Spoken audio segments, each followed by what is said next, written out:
home, you think of the Motsepe Foundation or the local Gift of the Givers Foundation, or even the 1 billion plus people worldwide who are volunteering. Gifting and philanthropy in many forms have been practiced on the African continent for centuries.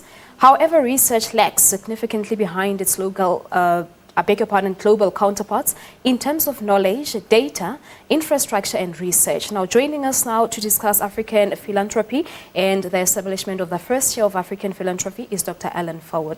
Dr. Fowler, good morning to you and welcome good morning to you. Live. Firstly, in basic terms, what is this African philanthropy?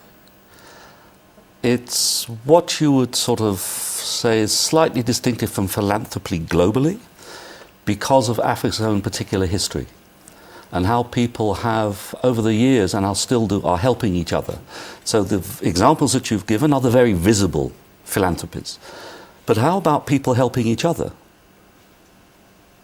Isn't that philanthropy too, except it's not so visible? So one of the characteristics of the continent is a lot of mutual support that is not necessarily on the radar screen and is an important part of how this continent actually functions. So that's sort of what we're trying to look at. There's the stuff you can see very visibly, the gates and others, but what else is going on? And then not just in South Africa, but across the continent. This is a Pan-African chair, not just a South African chair. And what role has it played in terms of improving the lives of the African society? It's been a very important risk-sharing mechanism in times of hardship. You know that there's quite a lot of poverty on the continent, and how do people on $1.9 a day survive? They survive partly by mutual help, reciprocity, and gifting to those who are weaker. And that's a resilient structure. It's part of, I don't know, the thick web of relationships that we have, which we need to really appreciate and respect a lot more. Not discounting people with a lot of money who give it, but also appreciating how people themselves help themselves and help each other. So you're basically saying it does not necessarily be done by the wealthy people, it can be done by ordinary people on the ground, me to you? It's being done all the time. People sponsoring somebody to go to school because the family can't afford it in a community. We just don't have the research to tell us how big are those numbers. We know how much rich individuals spend because they have to account for it. But if you add up all those little supports that are going on, it's an enormous actual value, which we need to understand more. If we want to understand how this continent works, if business wants to understand how the continent works, they need to understand how these things are working too. If you really want to understand your context, you need to go a little bit deeper than the surface who are visible. And it's good that they're doing what they're doing, but there's more to it. Now, you find in most cases that this work is, it has gone undocumented, if one can say so. Yeah. What difference would it have made if perhaps it was captured? Well, it might have affected government policy. They might have changed some policies to increase the incentives for doing that, to recognize what it contributes to the economy in a way that it's not at the moment. So if you look at the economic figures, there's an potentially enormous amount that governments are simply not understanding in terms of what public policy can do to help or hinder people helping themselves and gifting towards each other. Mm-hmm. Now, how is the Wits Business School involved in this whole case? Well, they've offered to host the first Chair in African Philanthropy, which is quite an interesting, for a business school, an interesting start.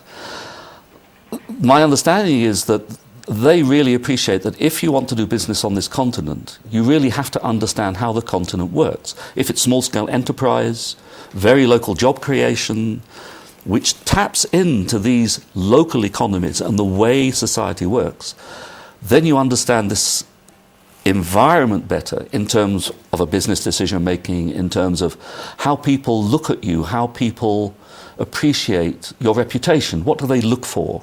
It may be different in Nigeria than it is in Kenya. So how is trust built? Because a lot of these basic networks are based on trust and reciprocity and gifting.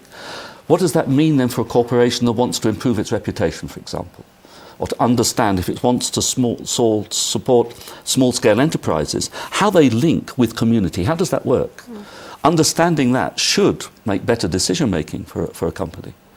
Now, give us also the details on the knowledge that has been conducted by the Wits University itself.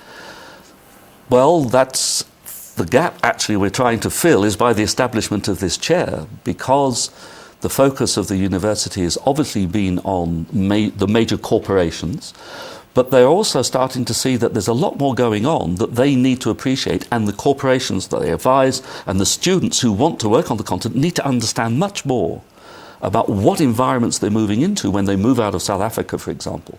What is it like to work in Malawi? What is it like to try and set up a business or extend a business into Nigeria or Zimbabwe?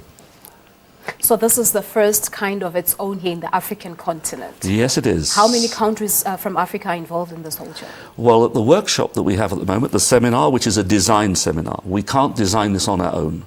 So we have people from West Africa, East Africa, from Cairo. The first starting point will be looking at sub-Saharan Africa. That's where we're going to start, which is 40-odd countries, which is enough to start with, I think. Well, Dr. Fowler, thank you very much for your welcome. time. Quite an interesting one here, I must say. That's Dr. Alan Fowler. He was talking to us about the first chair on African philanthropy, more about that, but we'll bring you updates later on about other issues relating to the South African Human Rights Commission conference that was held for the last 2 days. Stay tuned.